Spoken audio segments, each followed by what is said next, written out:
The blood on her hands was still warm when Clara Dalton realized the wounded deer had been shot less than an hour ago, and whoever pulled that trigger was close enough to hear her breathing. She crouched low in the California scrub brush just outside Sacramento in the summer of 1872, her fingers reading the bent grass and scattered pebbles like words on a page, and somewhere behind her a twig snapped. Clara froze, her heart hammering against her ribs as she slowly turned her head to find a tall cowboy standing 10 feet away with his hat in his hands and desperation written across his weathered face. "Please don't run," he said quietly, his voice rough like gravel under wagon wheels. "I've been looking for you for 3 days. They said Clara Dalton could track anything through any terrain. I need you. Name what you want, and it's yours." Clara stood slowly, brushing dirt from her leather riding skirt, her dark hair falling loose from its braid. She was 22 years old and had spent most of her life learning the land from her father, a scout who had taught her to read tracks before she could read books. "Who are you, and what do you need tracked, Thomas Wright?" he said, stepping closer but keeping his distance respectfully. He was perhaps 25, with brown hair that curled at his collar and eyes the color of creek water in spring. "My brother's been missing for 6 days. He went up into the foothills looking for stray cattle and never came back. The sheriff says he probably just rode off, but Jacob wouldn't do that. He wouldn't leave without telling me." Clara studied Thomas carefully, noting the shadows under his eyes and the way his hands trembled slightly as he held his hat. This was not a man who frightened easily, which meant he was genuinely scared for his brother. "The sheriff won't help. Says he doesn't have the men to spare looking for someone who probably just got drunk in another town." Thomas's jaw tightened, but Jacob doesn't drink. "And his horse came back 2 days ago without him. That changed things." Clara felt her interest sharpen. A horse returning without its rider meant something had gone wrong, something serious enough that a man couldn't make it back on his own. "What's your price range?" "Whatever you want," Thomas said again, and this time she heard the truth of it. He would bankrupt himself if it meant finding his brother alive. "We have a ranch about 15 miles north of Sacramento. It's not much, but I can pay you in cattle, horses, whatever you need, or gold if you prefer it."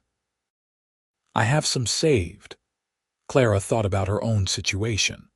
Her father had died 8 months ago, leaving her alone in a small house on the edge of town with barely enough money to last through winter.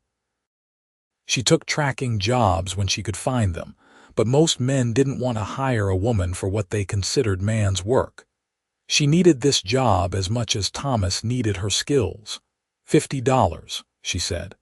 25 now, 25 when I find him. Dead or alive, you still pay the full amount."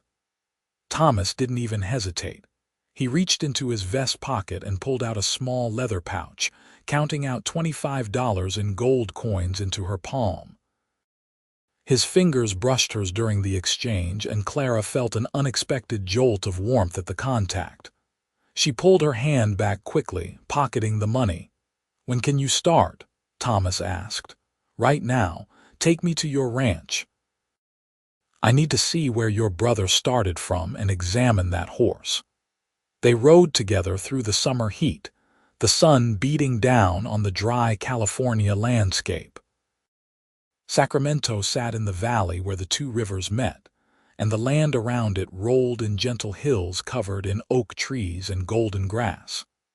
Thomas rode a sturdy bay gelding, and Clara sat astride her own paint mare, a gift from her father before he died. She noticed Thomas didn't comment on the fact that she rode like a man instead of side saddle like proper ladies were supposed to. That was a point in his favor. "Tell me about Jacob," Clara said as they rode. "How old is he? What kind of man?" 23, Thomas said, his voice softening when he spoke about his brother. "He's quieter than me, always has been. Likes to read when he can get his hands on books. Our parents died of fever 5 years ago, so it's just been the two of us running the ranch since then. We're not rich, but we do all right. Jacob was supposed to marry Sarah Mitchell from town next spring. Does Sarah know he's missing? Yes, she's been out of her mind with worry. Thomas glanced at Clara. Everyone keeps telling me to prepare for the worst, but I can feel it in my gut that he's still alive. Is that crazy? No, Clara said honestly. Sometimes our instincts know things our minds haven't figured out yet, but you need to be prepared for any outcome. 6 days is a long time. I know. Thomas's hands tightened on his reins. But I have to try. He's all the family I have left. The Wright ranch appeared after an hour of riding, a modest spread with a small wooden house, a barn, and several corrals. Clara could see cattle grazing in the distance, maybe 200 head. It was indeed not much, but it was well maintained, and she could tell the Wright brothers worked hard to keep it running. Thomas led her directly to the barn where Jacob's horse stood in a stall, a gray mare with intelligent eyes. Clara approached slowly, letting the horse smell her before she began her examination. The saddle was still on a rack nearby, and she studied it carefully, running her hands over the leather. "There's no blood," she said, which was good news. "But look here." She pointed to a tear in the saddle blanket. This wasn't from normal wear. Something sharp caught it, maybe a tree branch if he was riding fast through dense growth. Thomas leaned closer to look. He smelled like leather and sage, and Clara found herself very aware of his presence beside her. She focused on the horse instead, checking its legs and hooves. The mare's right front hoof has a stone bruise, not serious but painful enough that she'd want to come home. If she was ground tied somewhere and got loose, she'd head straight back here. So Jacob probably tied her up and something happened that prevented him from getting back to her, Thomas said. That's my theory. Clara moved to examine the saddle more closely. The canteen is still full, which means he wasn't planning to be away from the horse for long. Did he take a rifle? His rifle's missing. He always carries it when he's out with the cattle. Clara nodded, piecing together a story from the clues. Show me on a map where the stray cattle were supposed to be. Inside the small ranch house, Thomas spread out a hand-drawn map on the kitchen table. The house was tidy but clearly lacked a woman's touch, with dishes stacked by the wash basin and dust on the windowsills. Clara leaned over the map as Thomas pointed to an area in the foothills. Here, he said. We'd seen some of our cattle wandering up toward these canyons. Jacob went to drive them back down. Clara studied the terrain markings on the map. The area was rocky, with several deep ravines and plenty of places where a man could get into trouble. Has there been any rain in the past week? No, it's been dry. Good. That means the tracks will still be readable if animals haven't disturbed them too much. Clara straightened up. We should leave within the hour, bring enough supplies for 3 days, maybe 4, and another horse in case we find Jacob and he can't ride alone. You think we'll find him? Thomas's eyes searched her face, desperate for hope. Clara chose her words carefully. I think we'll find answers, that's all I can promise. They prepared quickly, packing bedrolls, food, water, and medical supplies. Clara changed into her tracking clothes, sturdy canvas pants that she wore under her skirt when she needed freedom of movement, and a loose shirt that wouldn't restrict her. When she emerged from the spare room Thomas had offered her, she found him staring. Sorry, he said quickly, looking away. It's just, I've never seen a woman wear trousers before. You'll see a lot of things you're not used to while we're tracking, Clara said, not unkindly. If that's going to be a problem, say so now. It's not a problem. Thomas met her eyes. I don't care if you wear a flour sack as long as you can find Jacob. They rode out in the afternoon heat, following the path Thomas said his brother would have taken. Clara rode ahead, her eyes constantly scanning the ground. The first few miles showed nothing unusual, just the normal traffic of ranch horses and cattle. But as they climbed higher into the foothills, she began to see the signs she was looking for. "There," she said, pointing to a disturbed area of ground. "That's where your cattle came through, probably 4 or 5 head, and there's a single horse following them." She dismounted to examine the tracks more closely. "The horse is shod. Nail pattern matches your brother's mare. This is definitely Jacob." Thomas watched as Clara moved across the ground like a dancer, reading the story written in dirt and stone. She was beautiful in a wild, untamed way that made his chest ache. He had noticed it immediately when he first found her, but now, watching her work, he felt something deeper than simple attraction. There was a confidence in her movements, a competence that drew him in. She belonged to this land in a way he had never seen before. "He was taking his time here," Clara said, still crouched on the ground. "The tracks are evenly spaced, no signs of hurry. He was just doing his job, following the cattle." She stood and looked toward the rocky hills ahead. "But something changed. Come look at this."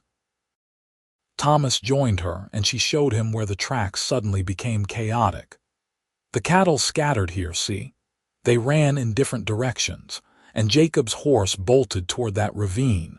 Whatever scared them, it scared them badly. Mountain lion." Thomas asked, his hand instinctively moving to his rifle.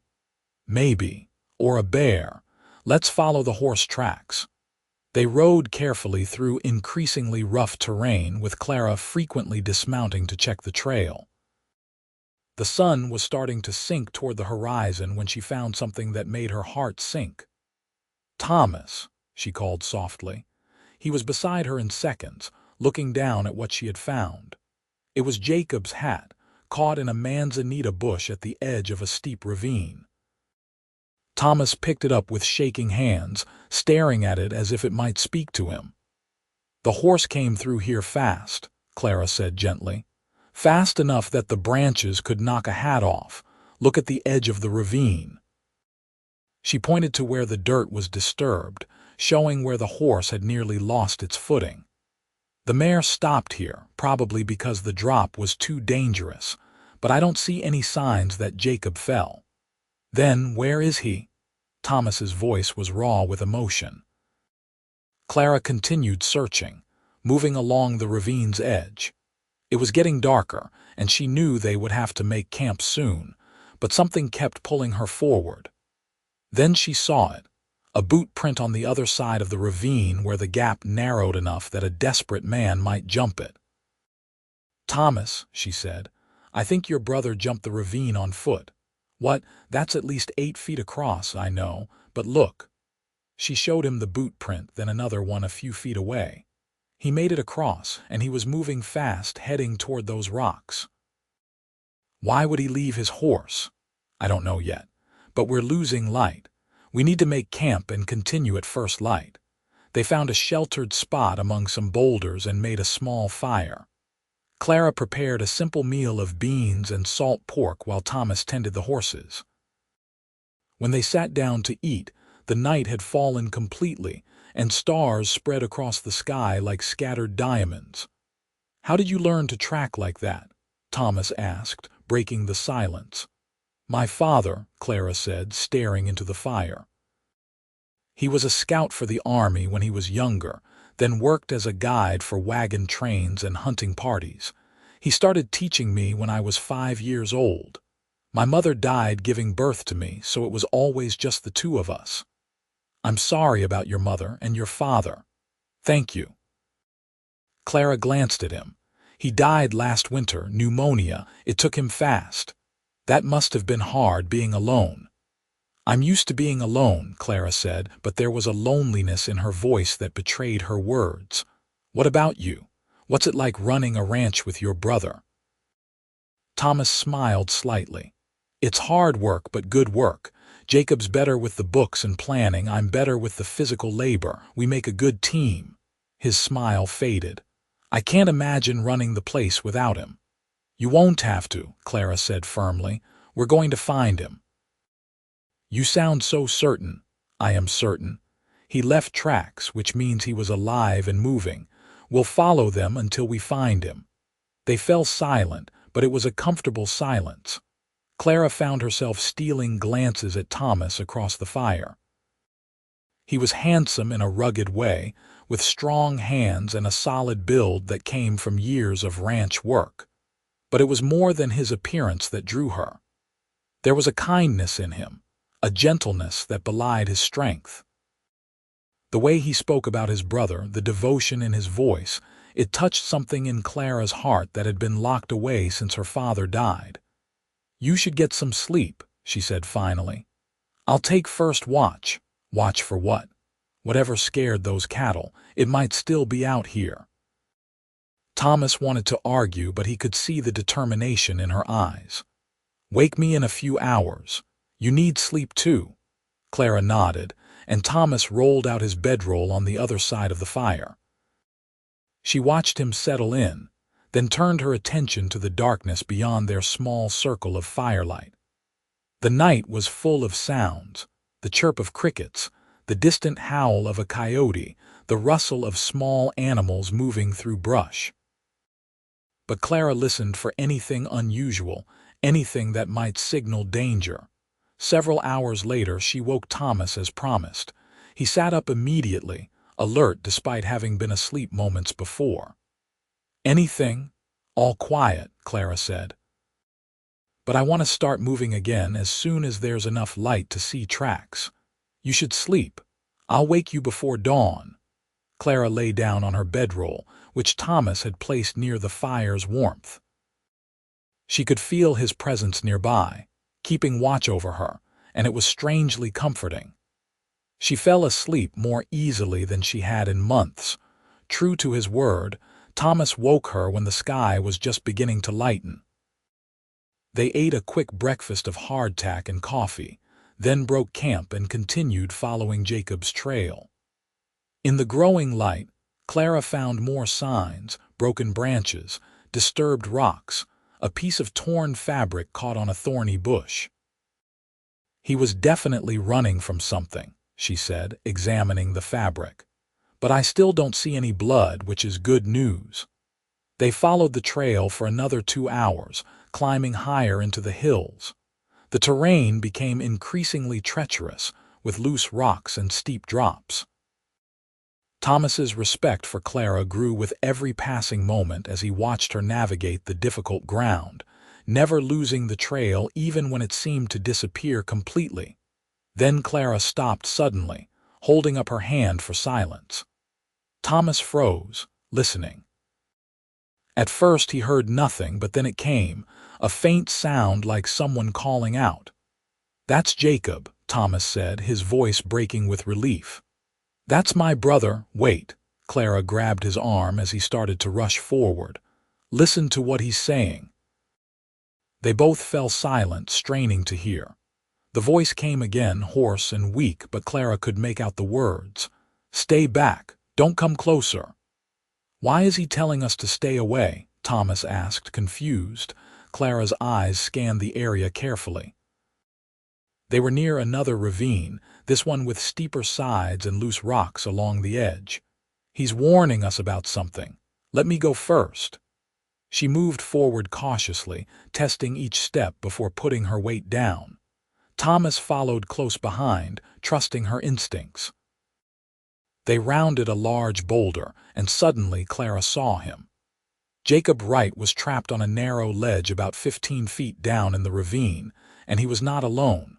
A mountain lion lay a few feet away from him, and even from this distance, Clara could see the animal was injured. "Jacob!" Thomas shouted. "Tom, thank God." Jacob's voice was weak but relieved. "Don't come down here.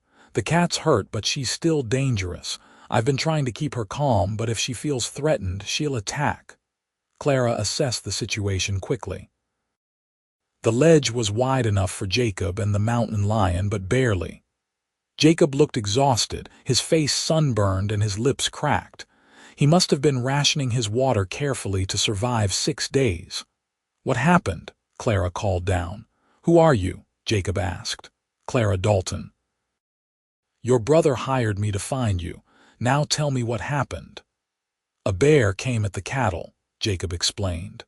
"My horse bolted and threw me. I barely made it across the ravine before the bear could get me.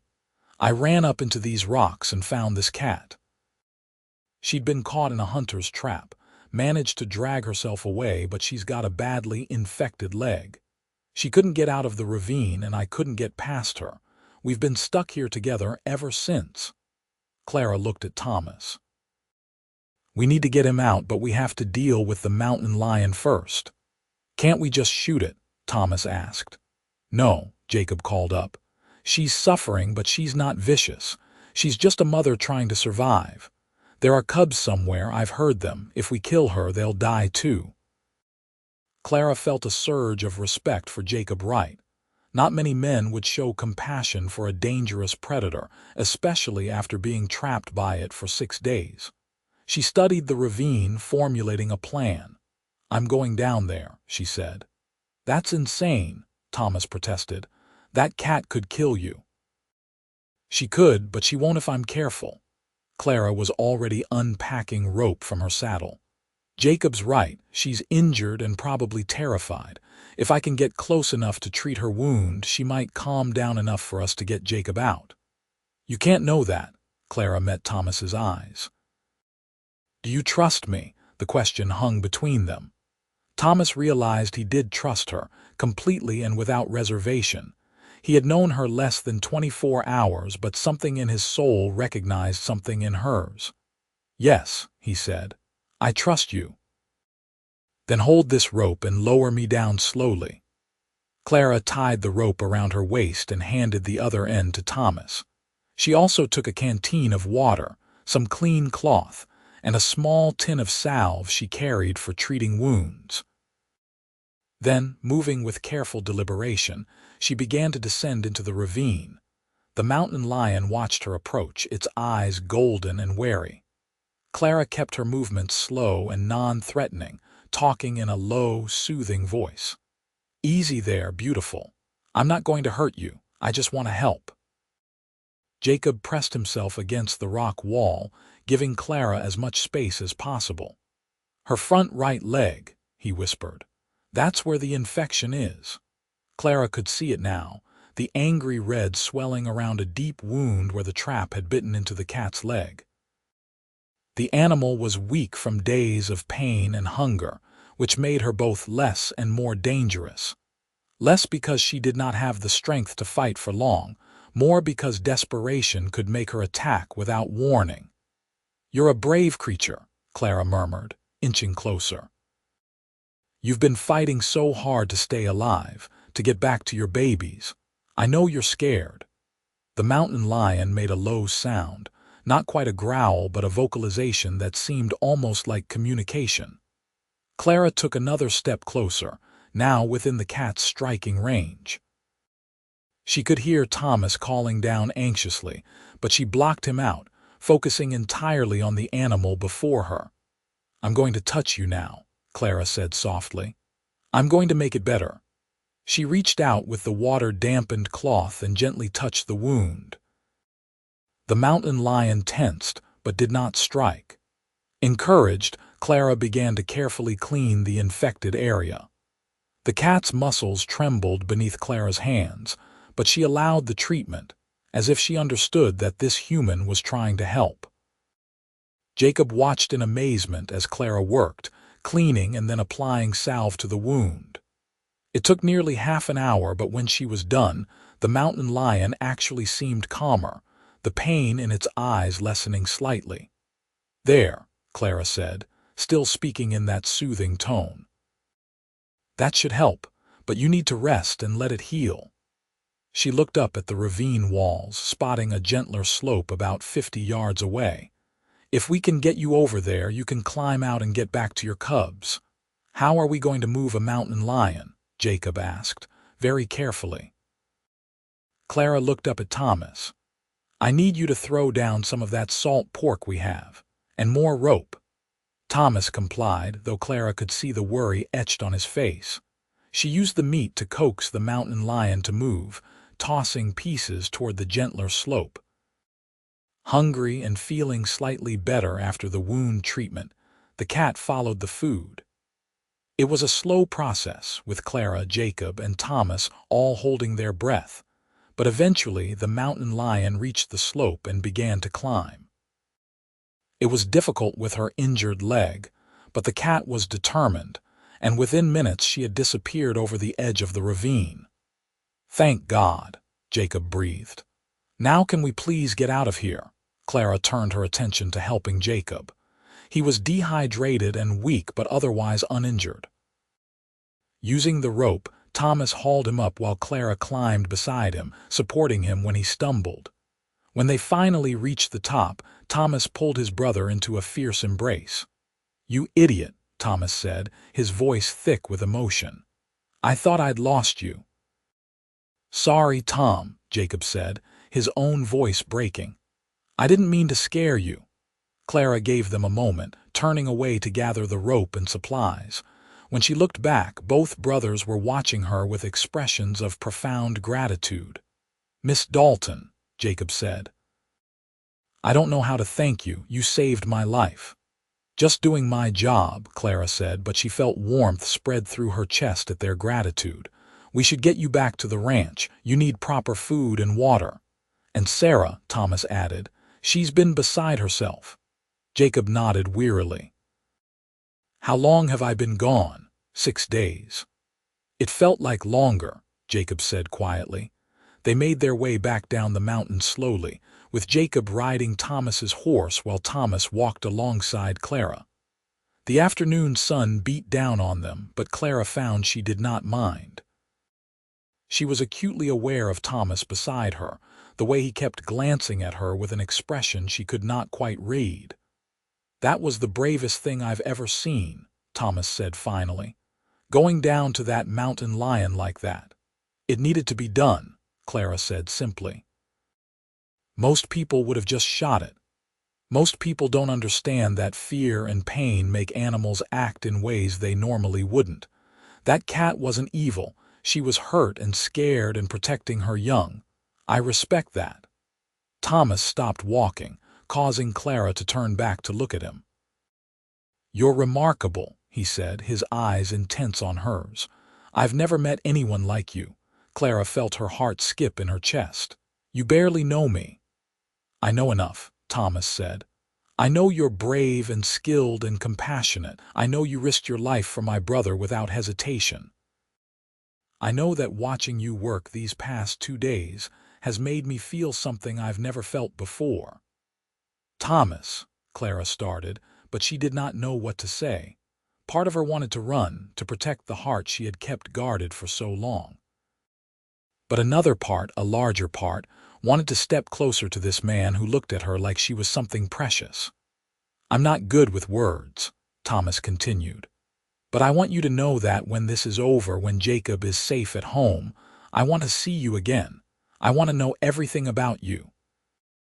I want to hear about your father and the tracks he taught you to read. I want to show you the ranch in spring when the wildflowers bloom. I want—" He stopped, shaking his head. "I'm getting ahead of myself." "Maybe," Clara said softly, "but maybe that's all right." They stared at each other for a long moment, and Clara felt the world narrow to just the two of them. Then Jacob called back weakly, asking for water, and the moment broke. But as they continued walking, Thomas reached out and took Clara's hand, and she led him. They reached the ranch as twilight fell. Sarah Mitchell was there waiting, having apparently taken up residence to watch for any news.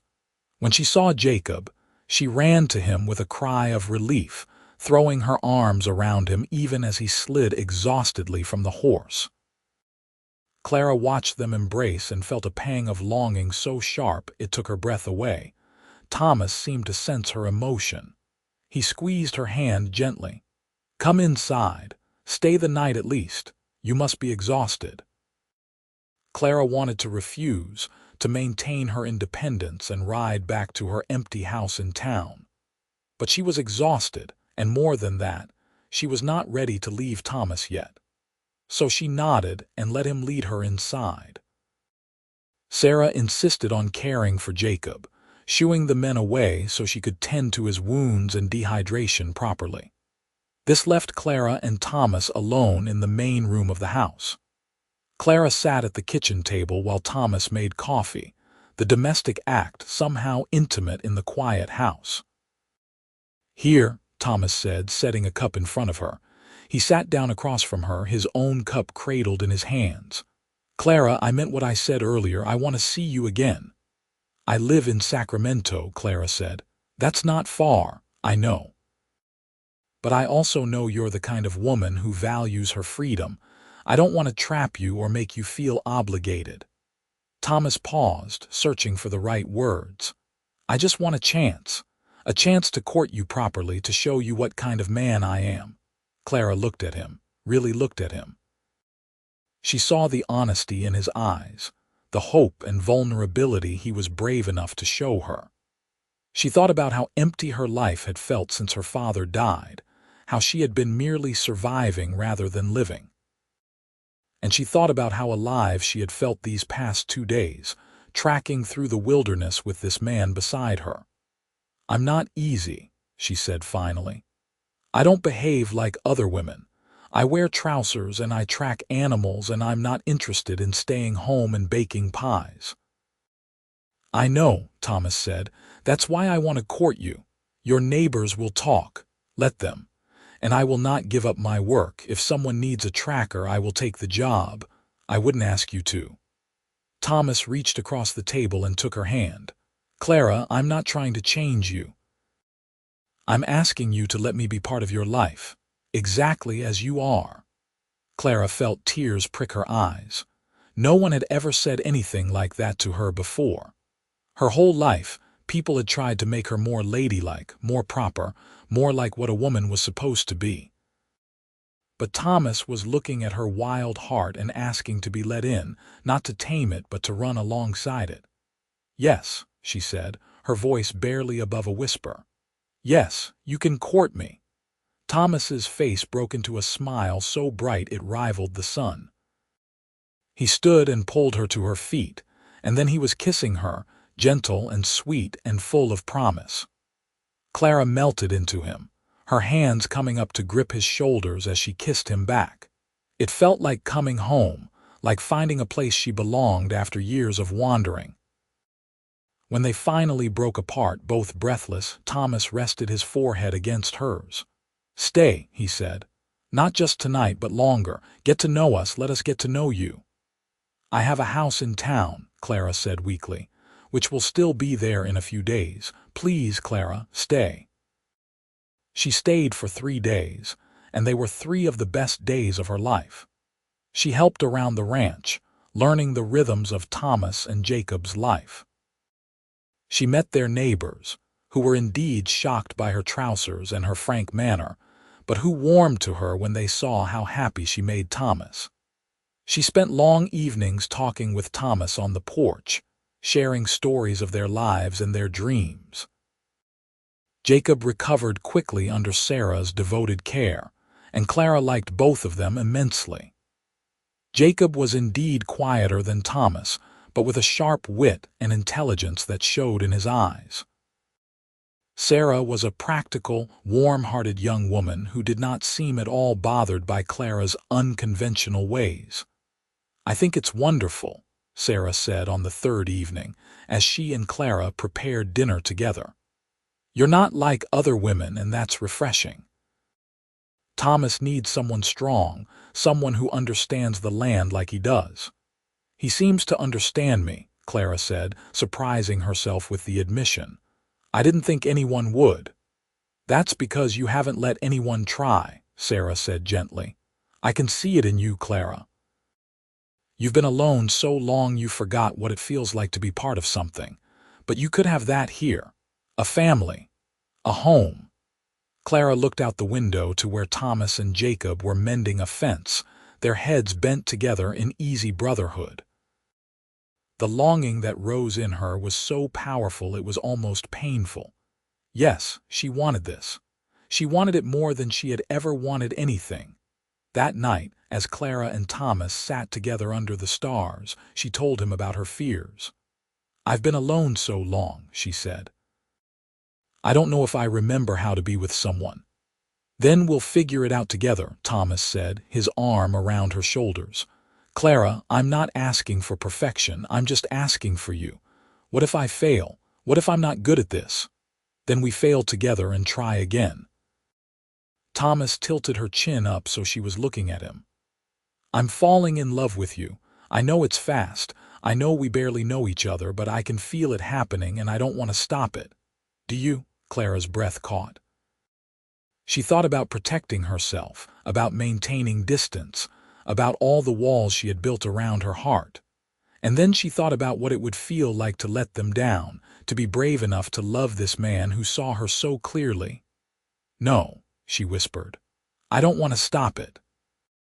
Thomas kissed her then, deep and passionate, and Clara felt those walls crumble into dust. She was falling too, tumbling headlong into love with this cowboy who had walked into her life and asked her to track his brother. She had found so much more than Jacob right in those hills. She had found a future she had not even known she wanted. Clara returned to Sacramento the next day, but only to settle her affairs. She sold her father's house and packed up her belongings, keeping only what mattered most to her: his tracking tools, some books, her mother's wedding ring that she had never known her wear. Thomas came to help her, bringing a wagon to carry her things back to the ranch. "You're sure about this?" Clara asked as they loaded the last of her possessions. "It's happening very fast. I've never been more sure of anything," Thomas said. He climbed into the wagon and held out his hand to her.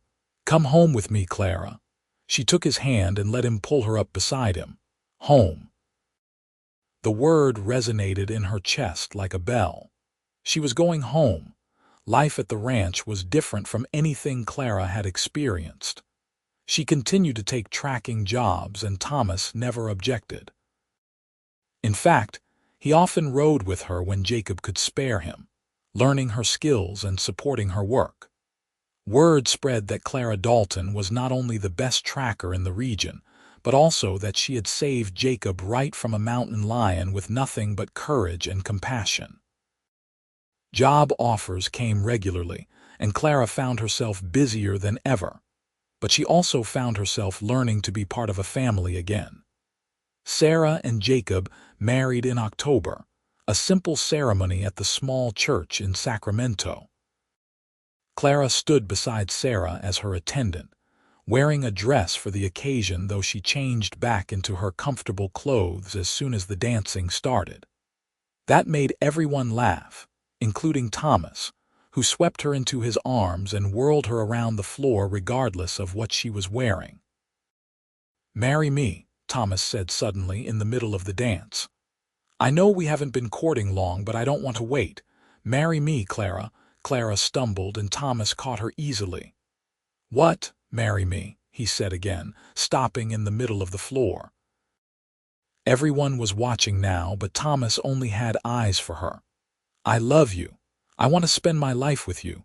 I want to wake up next to you every morning and fall asleep beside you every night. I want to build a future together, have children if you want them, grow old together. Marry me." Clara looked at his face, at the love shining so clearly in his eyes, and felt her last resistance crumble. "Yes," she said. "Yes, I'll marry you." The room erupted in cheers and applause. Thomas kissed her right there in front of everyone, and Clara kissed him back, not caring who saw. She had spent so long being alone, being strong, being independent. It was a relief to finally let herself be vulnerable, to let herself be loved. They were married in December, just before winter set in. It was a small ceremony, just family and close friends, but it was perfect. Clara wore her mother's ring and a simple white dress, and when Thomas saw her walking toward him, she saw tears in his eyes. They spoke their vows in steady voices, promising to love and honor each other through whatever life brought them. The first year of marriage was an adjustment.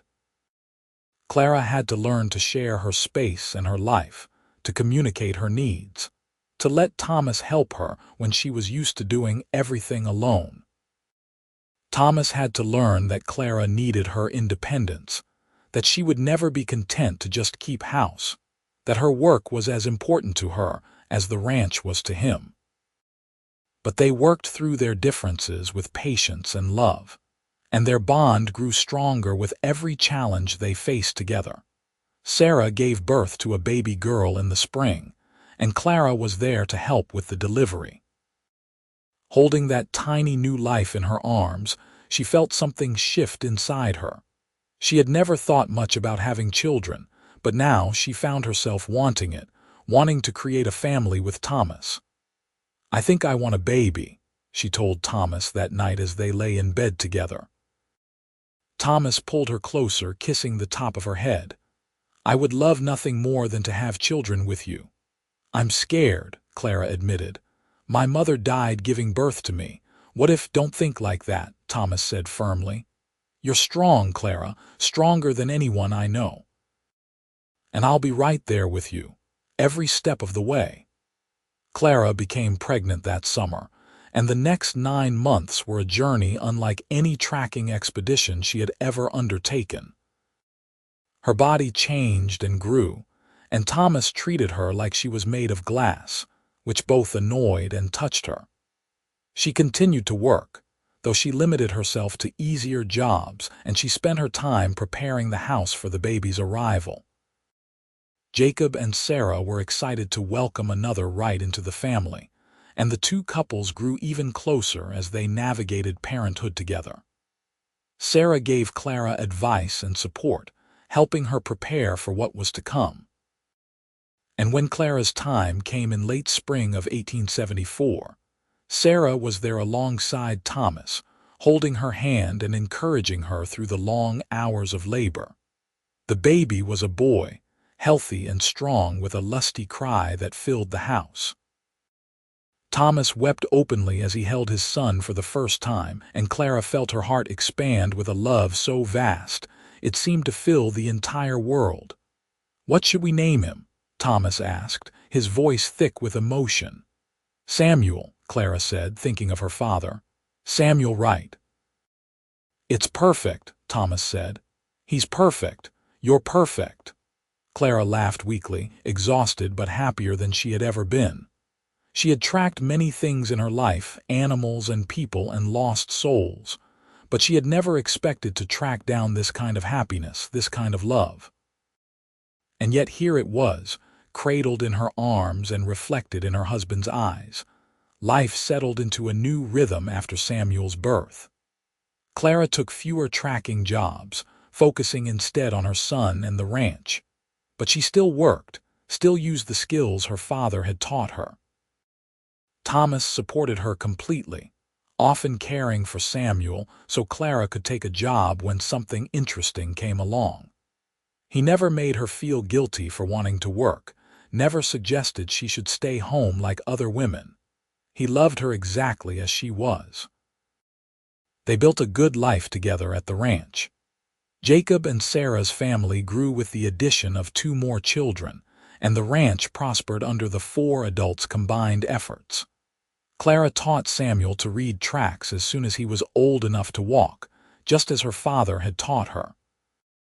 And when he was 3, Clara found herself pregnant again, this time with twins, a boy and a girl they named Thomas Jr. and Catherine. The children grew up wild and free on the ranch, learning the land and the animals, learning to be kind and brave and true. Clara taught them tracking while Thomas taught them ranching. Jacob taught them to read and cipher, while Sarah taught them about plants and healing. They were raised by a family that loved them fiercely, and they thrived under that love. Years passed in a blur of happiness and hard work. Clara and Thomas grew older together, their love deepening with time like a river cutting through stone. They faced difficulties together, droughts and hard winters and the challenges of raising children. But they faced them as partners, always united, always supporting each other. On their 20th wedding anniversary, Thomas took Clara back to the spot where they had found Jacob, where Clara had gone down into the ravine to help the mountain lion. It was a warm summer day, much like the day they had first met, and the land was golden with dry grass. "You remember?" Thomas asked, his arm around her waist. "Every moment," Clara said. "I remember being so focused on finding your brother and then suddenly being so aware of you beside me. I think I started falling in love with you on this mountain." "I know I fell in love with you here," Thomas said. "Watching you be so brave, so skilled, so compassionate. I had never seen anything like it. I had never seen anyone like you." "We've built a good life," Clara said, leaning into him. "Haven't we? The best life," Thomas agreed. "Clara, do you have any regrets?" "About giving up your independence, about tying yourself to this ranch and to me?" Clara turned to face him fully, cupping his weathered face in her hands. "I didn't give up my independence. I chose to share it with you. There's a difference. And no, I have no regrets. You gave me a family, Thomas. You gave me a home. You gave me a love I never thought I would find. How could I regret any of that?" Thomas kissed her, slow and sweet and full of 20 years of devotion. When they pulled apart, Clara rested her head on his chest, listening to the steady beat of his heart. "I love you," she said. "I will love you until the day I die and beyond." "And I love you," Thomas said, "always and forever." They stood there together on the mountain, two souls who had found each other in the vast wilderness of life and chosen to walk the same path. Clara had tracked many things in her life, but the greatest discovery she had ever made was this love, this family, this home. And as they rode back down the mountain together, she knew that she was exactly where she was meant to be, exactly with who she was meant to be with, living exactly the life she was meant to live. The ranch continued to thrive as their children grew into adults. Samuel became a skilled tracker like his mother, often accompanying her on jobs and eventually taking over much of her work as she grew older. Thomas Jr. loved the ranch and worked it alongside his father and uncle, while Catherine developed a passion for healing and began training as a midwife under Sarah's guidance. Clara never stopped working entirely, though she slowed down as the years took their toll. She was in her 60s when she tracked her last mountain lion, this time to help it rather than avoid it. The animal had been injured by a trap again, and Clara spent hours freeing it and treating its wounds while Thomas stood guard. When the cat limped away to freedom, Clara felt a profound sense of satisfaction. She had spent her life reading the stories written in the earth, helping both animals and people, and she had done good work.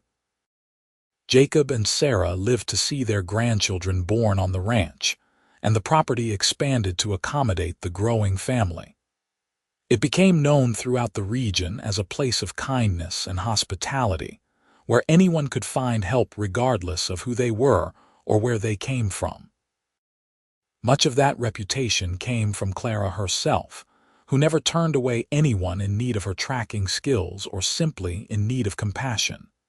Thomas and Clara grew old together, their hair turning silver, their faces lined with the marks of laughter and sun and years well lived. They still rode together when they could, still sat on the porch in the evenings and watched the sunset paint the sky in shades of gold and crimson. Their love never diminished, never faded. If anything, it grew stronger, tempered by time into something unbreakable. On a warm evening in June of 1902, as they sat together watching their great-grandchildren play in the yard, Thomas took Clara's hand and squeezed it gently. They were both 75 years old now, their bodies worn but their spirits still strong. "You remember when I first found you?" Thomas asked. "When I said I needed you and to name what I wanted, I remember," Clara said, smiling at the memory. "I asked for $50. You should have asked for more," Thomas said, his eyes twinkling. You gave me everything I never knew I needed. You gave me love and family and joy beyond measure. We gave it to each other, Clara corrected gently. That's what love is, Thomas. It's giving and receiving in equal measure, building something together that neither of us could have built alone. When I die, Thomas said quietly, I want to be buried on that mountain where we found Jacob, where I first realized I loved you. Don't talk about dying, Clara said, but her voice was soft. We have years left yet. Maybe, Thomas said, but whenever that time comes, I want to rest there. And I want you beside me when your time comes too. Always beside you, Clara promised, in life and in death. They lived for many more years, watching their family grow and prosper. Thomas died first, peacefully in his sleep at the age of 82 with Clara holding his hand. They buried him on the mountain as he had requested, in a spot overlooking the valley where their ranch sat like a jewel in the golden grass. Clara visited his grave every week, sitting beside him and telling him about the family, about the ranch, about her life. She lived 4 more years after Thomas passed, and in that time she wrote down their story. She wanted her children and grandchildren and great-grandchildren to know how it had all begun, how a cowboy had found her in the wilderness and said he needed her, how she had tracked his brother and found her own heart in the process. She wanted them to know that love was worth taking risks for, worth being vulnerable for, worth building a life around. Clara died on a spring morning with all her children gathered around her bed. Samuel held one hand and Catherine held the other, while Thomas Jr. stood at the foot of the bed with tears streaming down his face. Her last words were of Thomas, her voice a whisper but clear. I'm coming, my love. Wait for me. They buried her beside Thomas on the mountain, and carved on both their stones was a simple phrase, together in life, together forever. The ranch continued through their descendants, each generation adding their own stories to the rich tapestry of the Wright family history. But every child born into that family learned the story of Clara and Thomas, the tracker and the cowboy who found each other in the wilderness and built something beautiful together. Years later, when Samuel's grandchildren explored the mountain, they found signs that mountain lions still denned in the area. Whether they were descendants of the cat Clara had helped so long ago, no one could say. But the family liked to think they were, liked to imagine that Clara's compassion had echoed through the generations of animals, just as her love had echoed through the generations of her family. The story of Clara Dalton and Thomas Wright became a legend in the region, told and retold with varying degrees of accuracy. But the heart of it remained true. A woman who could track any animal through any terrain, and a cowboy who had said he needed her and meant it with his whole heart. They had found each other in the vast wilderness of the American West, and they had created a love that lasted beyond death, beyond memory, into the very bedrock of the land itself. Their great-great-grandchildren still work the ranch, and sometimes on summer evenings when the light turns golden and the air is still, they say you can see 2 figures riding together through the hills. A woman in trousers with wild dark hair, and a tall cowboy with a gentle smile, forever tracking through the terrain of eternity, forever together, forever home.